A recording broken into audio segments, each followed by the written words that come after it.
anywhere in the coffee. Female no bar. I head over on the ear pony. It's not my sister that can me no say no my sister because when she get me sick, when she are dead. Did they admit that it's the wrong body? Them never want to open the coffee make we see. That is number one. And when they carry go to the grave, them no want to open it either way. If you beg them to open it. So question now, is the body returned to the funeral home or it buried? What did they do? It buried. You not bury it? No, it returned back. So what happened?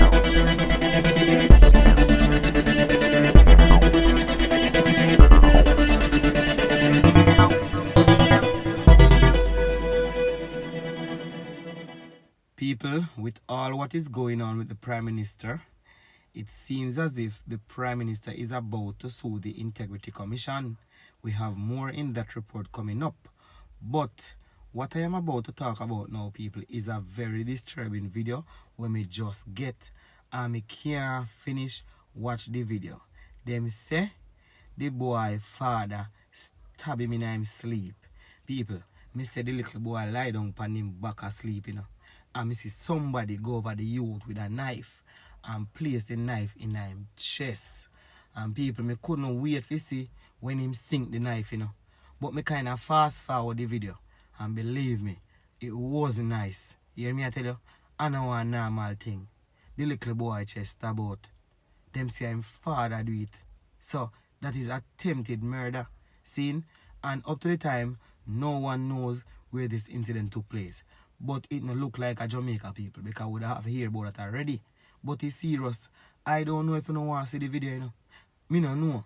But if you don't want to see it, there's a link in the comment section for that video. It is a very disturbing video, people. I tell you now. The man stabbed the youth in his chest while the youth was sleeping. And people, them say the youth is 4 years old. So the father stabbed him 4-year-old son in his chest while he was sleeping. For what reason, nobody knows. But as we all know, the hearts of men, very cold people. Very, very cold these days. Nobody give a damn anymore. And enough things when I say go on, it's all about sacrifice.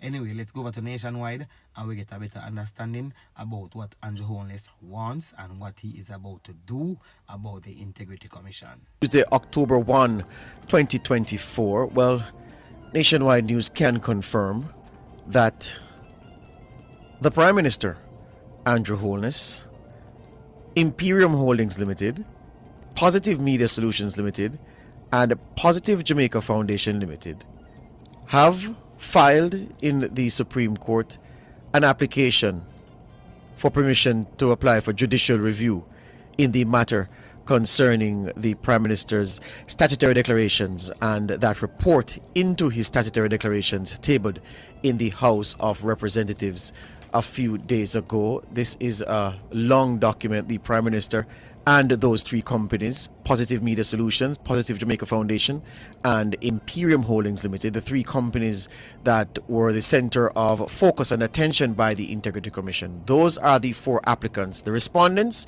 Craig Beresford, Kevin Stevenson, and the Integrity Commission.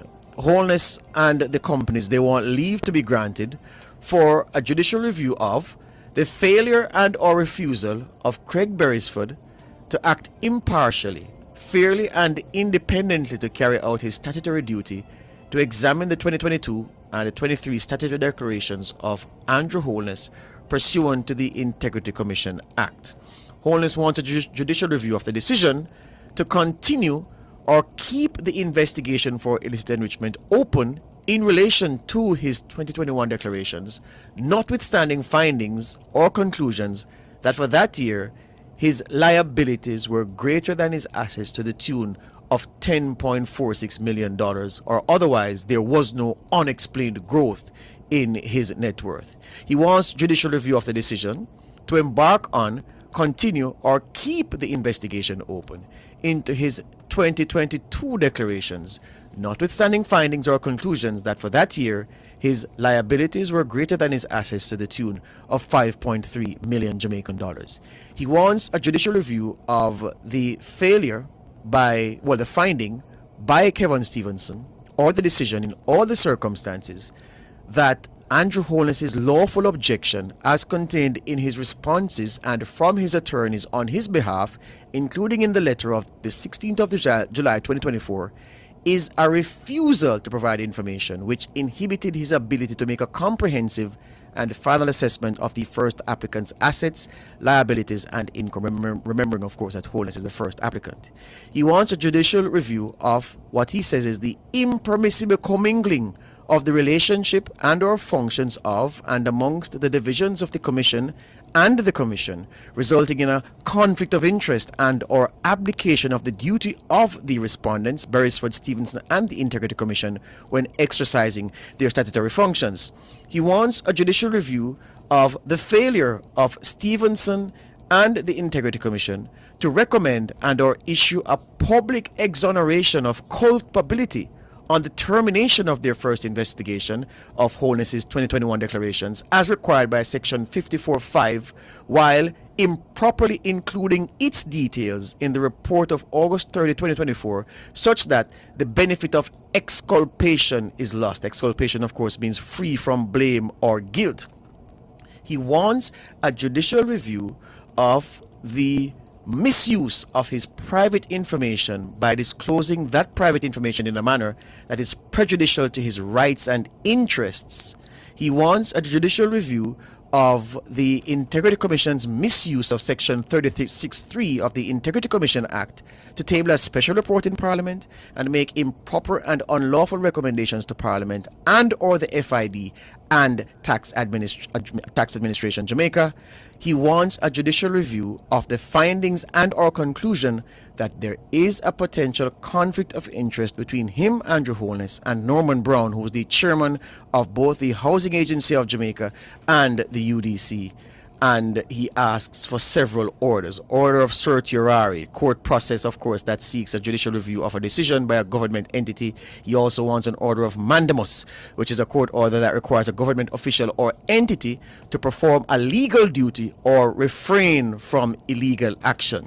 He wants a declaration that the submission of the reports to Parliament, save for the matters referring to the 4 accounts for tabling, was unlawful and or illegal, having regard to the full terms and effects of Section 54 of the Integrity Commission Act. People, it's a long document. I'm just going through some of the highlights of what he has asked for, what he has cited as the wrong done to him by the Integrity Commission as a body, by Craig Beresford and by Kevin Stevenson.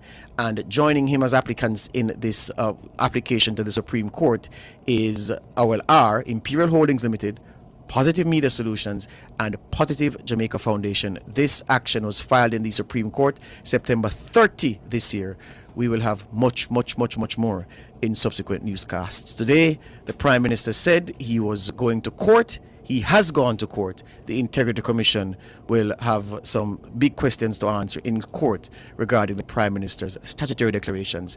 And what he says is their failure to approve, authorize, to sign off on his 2021 declarations, while using those 2021 declarations to commingle it with subsequent investigations when the 2021 should have been signed off on and whatever else left as is. He says that commingling makes the public believe that the 2021 declarations are still in dispute when he says the evidence shows that he did nothing wrong and that should have been authorized. He says that the Integrity Commission misused their power and are abusing their power by not so certifying. So it's all happening from here. That's the breaking news this morning.